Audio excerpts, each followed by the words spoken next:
Vince Heath to join us here in Hollywood. And while I have your attention, I just want to take a minute to give thanks to whoever it was who invented air conditioning. I mean, man, oh man, we should be thanking God for that person every day.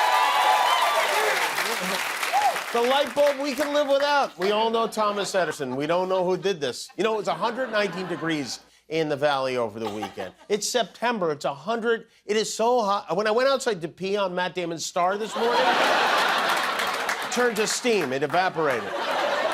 There have been power outages. You know, Madame Tussauds Wax Museum, it's right across the street from us. And I'm a little bit worried about my wax figure. They have a wax figure of me over there. You know, and these wax figures are made of wax. So I sent Guillermo to run across the street to check it out. Is he there yet?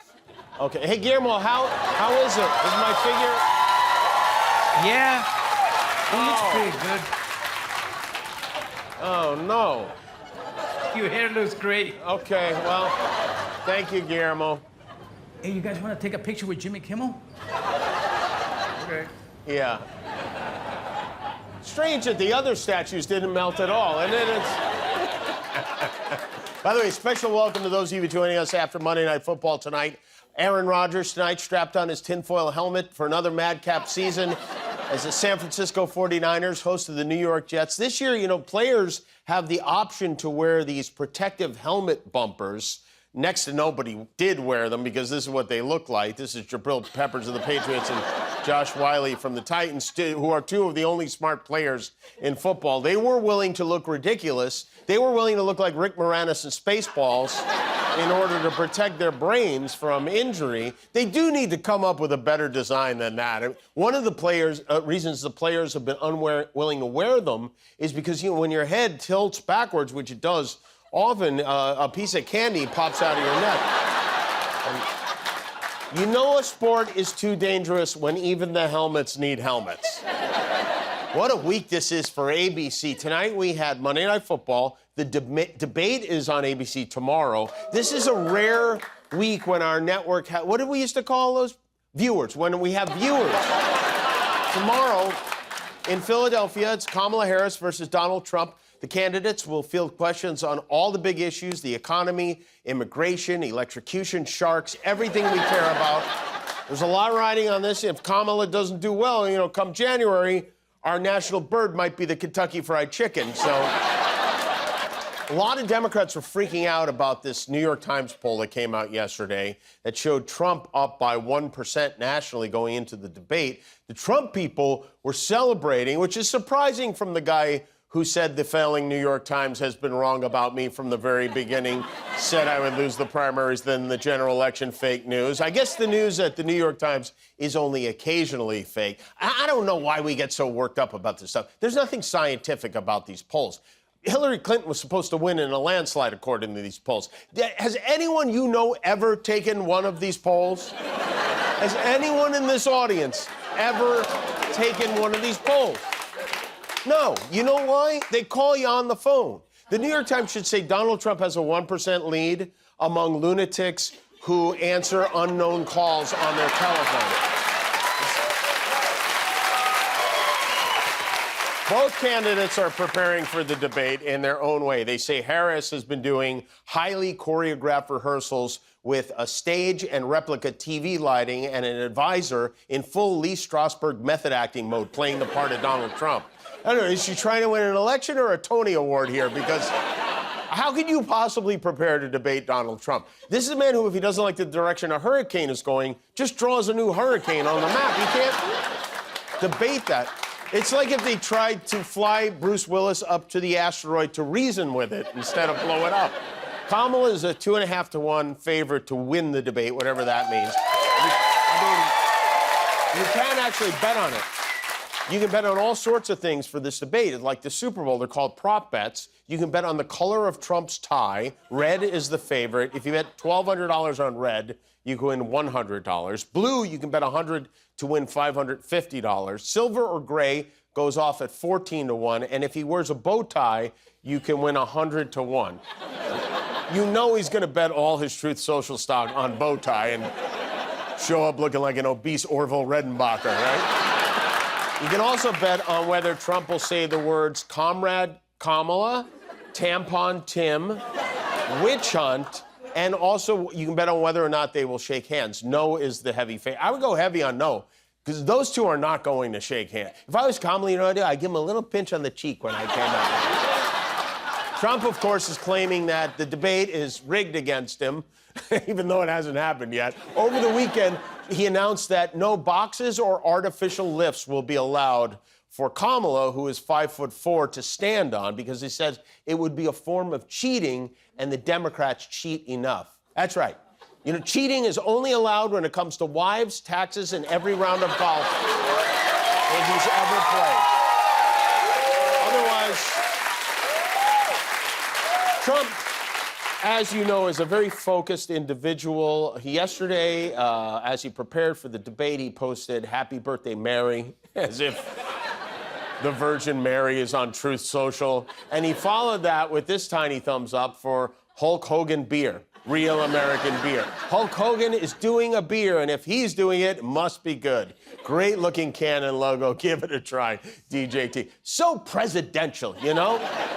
Trump was in Wisconsin on Saturday, where once again he got himself all worked up over the fact that Tim Walz called him weird. JD's solid, I'm solid. They said this was just a soundbite. They gave it to all the fake news. The fake news, they're weird. No, he's weird. He is really weird. This guy. Can you imagine? I'm weird. Hey, I mean, come on. Since when is a guy who throws ketchup and listens to Phantom of the Opera on repeat over and over again weird? It's not weird. And then Donnie Dum Dum noticed something in the sky. He's easily distracted and steered the conversation to his new billionaire friend, Elon Musk. Oh, there's a rocket. Oh, look, a rocket's flying. It's Elon. Boeing had a little hard time, as you heard. So they're going to save. Leon's going to send up a rocket. He looks forward to it. That's all he thinks about is things like that. Is that what Leon's thinking about? Sorry, Elon, you're Leon now. The anagram has spoken, and you're Leon from here on. Meanwhile, down south, Trump's future daughter-in-law, Kimberly Guilfoyle, was wowing the crowd at the Florida Republican Party victory dinner. And Act 3 is the art of the comeback. The art of the what? The art of the comeback. Oh, the art of the comeback. Okay. You know, these people, they hate Drag Queen Story Hour. No problem with that. Some of the lies they've been spreading lately. Some of these lies they're using to scare people are so silly, I have a hard time believing anyone, even the hardcore Trump fans, even believe them. Trump has been hammering this crowd pleaser lately. The idea that Democrats are randomly chopping off your children's private parts. Kamala supports states being able to take minor children and perform sex change operation, take them away from their parents, perform sex change operation, and send them back home. Can you imagine you're a parent and your son leaves the house and you say, "Jimmy, I love you so much. Go have a good day in school." Oh, that's very sweet. Thank you.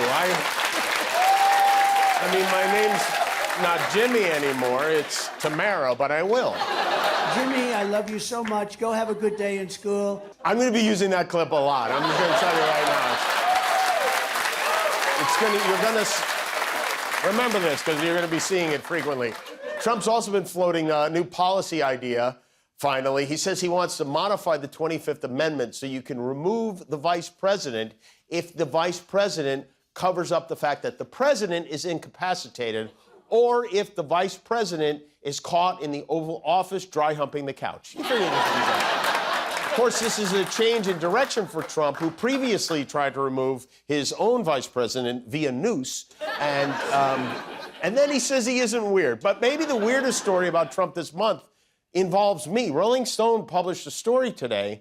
The topic was what could happen if Trump wins. And one of the things is this. They wrote, "There is no nemesis too small. The tally even includes late-night comics who pissed him off. As president, Trump briefly attempted to get justice officials to twist campaign finance laws and the federal equal time rule to declare that anti-Trump material broadcast by Saturday Night Live, Jimmy Kimmel, Stephen Colbert, and others was somehow illegal during his 2024 campaign, which is now, according to a source with direct knowledge, Trump's raised the topic again, venting about the need to punish late-night comedians for giving illegal campaign contributions to the Democratic Party in the form of jokes and on-air satire.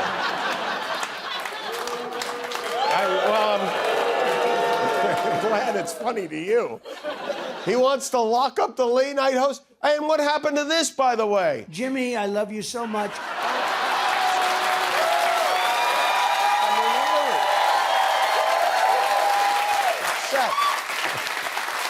Now, how would this work for Jon Stewart? Would he only go to jail on Mondays? There's a lot to figure out. I'm now imagining me and all the other late-night hosts in prison together like the mobsters in Goodfellas. Like I'm stirring the sauce, Colbert slicing the garlic with a razor blade. Guillermo, you're probably going in, too. I have Bring to some take... sausage because we're going to have some time on our hands. I will bring anything for you. You know, Melania was on the campaign trail this weekend with her husband. Just kidding, we haven't seen her for weeks. But she is selling a new book. She has a new book coming out, a memoir. And just in case you think Melania doesn't care about you, well, think again. The 2020 election results changed our lives forever. It impacted our quality of life, cost of food, gasoline. Let me ask you a question. When was the last time you think Melania pumped gasoline? 1990, never, maybe? Melania's book comes out October 8th. It is #2 on Amazon on the bestseller list, whereas the new book Trump released last week is number 269 on the... It's a good thing they have a rock-solid relationship, because a lot of couples, this is the sort of thing that could result in tumult, you know? There's been so much focus on the election. I thought it might be nice tonight to shine a light on some non-political journalism, courtesy of the Fox 10 News team out of Mobile, Alabama, who are winners of tonight's award for excellence in reporting. A new bacon product might hit the sweet spot. Hormel is partnering with General Mills breakfast product Cinnamon Toast Crunch.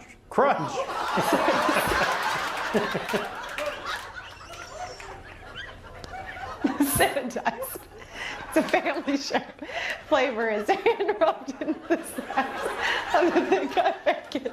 He's not going to be able to make it. Matt, you interested? Yeah, I don't think we're going to be trying any of that. That doesn't look very good. Come on. Don't be so uptight. What a funny way to get fired. In Cupertino today, Apple unveiled the new iPhone 16. It is made from aerospace-grade aluminum. It is 30% faster than the last iPhone. It has an enhanced package of AI features called Apple Intelligence, and it is bigger than last year's model by 0.2 inches. Apple also announced that iPhone users are no longer allowed to be friends with people who have those green text bubbles. Probably the biggest difference between this year's announcement and what they've done in previous years was Apple's surprisingly honest sales pitch. Now, as you've all known, for more than 17 years, Apple is no stranger to upending the industry. I mean, so many times we've introduced a revolutionary new product that had changed the game. This is not one of those times.